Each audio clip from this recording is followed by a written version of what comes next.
Sarap talaga ng egg sandwich. Pero bakit nga pag kumakain tayo guys, lagi nalalaglag yung mga palaman. Dahil nga medyo makapal yung pagpapalaman natin sa egg sandwich. Lumalaglag talaga siya pag kinakagat natin guys. So ito naisip ko kung ano yung magandang way ng paggawa ng egg sandwich. So hello everyone! For today's video ay naglaga ako ng 3 itlog. Pinakulo ko muna yung water and then nilagay ko na yung 3 eggs at pinakuluan ko ng 7 minutes. Ganyan nga guys yung resulta ng 7 minutes, hindi hilaw ang loob at hindi rin nangingitim yung gilid ng egg yolk. So para sa akin perfect na yan. So yung 3 itlog dinurog ko na after ko mapakuluan and then nilagyan ko ng paminta na powder, asin na yung pino at saka red onion. Pwede rin naman kayong gumamit ng white onion, kahit anong onion nandiyan dyan. Basta hindi nyo pwedeng skip yung onion dahil yun yung nagpapasarap dyan. So pagkatapos ay syempre mix natin para humalo yung lasa. Alalay lang sa asin, baka maglasang dagat yung ating sandwich. And then pagkatapos yan guys ay syempre maglalagay tayo dito ng mayonnaise. Kahit anong brand ng mayonnaise yan, kung ano yung napili yung mayonnaise, yun yung ilagay nyo. Ang nilagay ko dito guys ay isang umaapaw na kutsara lang ng mayonnaise sa 3 large na itlog.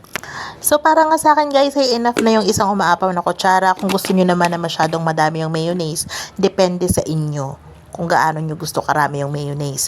Laging nagbe-base yan sa ating kagustuhan guys. Okay, huwag nyo sundin kung ano yung ginagawa ko.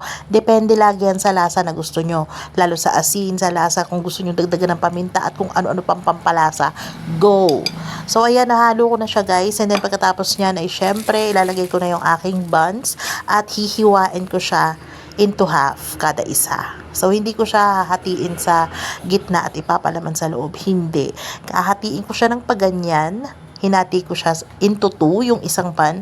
At pagkatapos niyan, guys, syempre, ay bubutasan ko yung gitna niyan. Itong tinapay, guys, na to, yung ban na to, medyo malaki-laki siya, itong binili kong ban na to. Meron kasing maliliit na ban. So, piliin nyo yung medyo malaki para hindi mahirap ipasok yung palaman.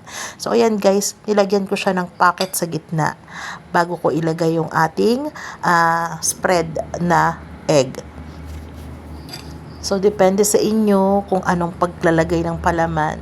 Basta para sa akin, yung ganitong paglalagay ng palaman, guys, hindi matatapon kapag kumakain kayo. Kasi yung talaga yung problema natin sa egg sandwich, di ba? Lumalaglag yung palaman. Ayaw naman natin magpalaman ng kaunti. Gusto natin bongga talaga. At overloaded ang ating egg sandwich.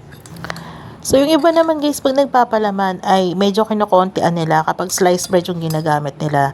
Ginagawa na lang nilang 3 layer o kaya kung isang layer, konti lang. Pero para sa akin, no, ayoko talaga ng konti lang yung palaman pag egg sandwich. Kasi ang sarap niya talaga pag marami. Mas marami yung nilalagay mong palaman, mas masarap talaga siya. So, ayan guys, pagkatapos nilagay ko na siya sa aking lagayan guys. Huwag kayong mabahala dahil kami lang naman dito sa bahay ang kakain. Kaya kinamay-kamay ko talaga siya. Hindi ako naglagay ng plastic na gloves dito. So, okay lang yan guys. Pagkatapos ay iinitin natin siya sa ating oven toaster. Okay, pagkatapos natin siya guys na ininit ko yata to, I think siguro mga 7 minutes. Pagkatapos ay ayan, mainit na yan.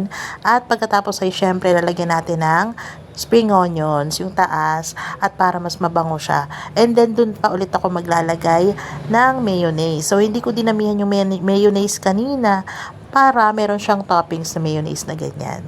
So, ayan guys, pwede na natin kainin yan.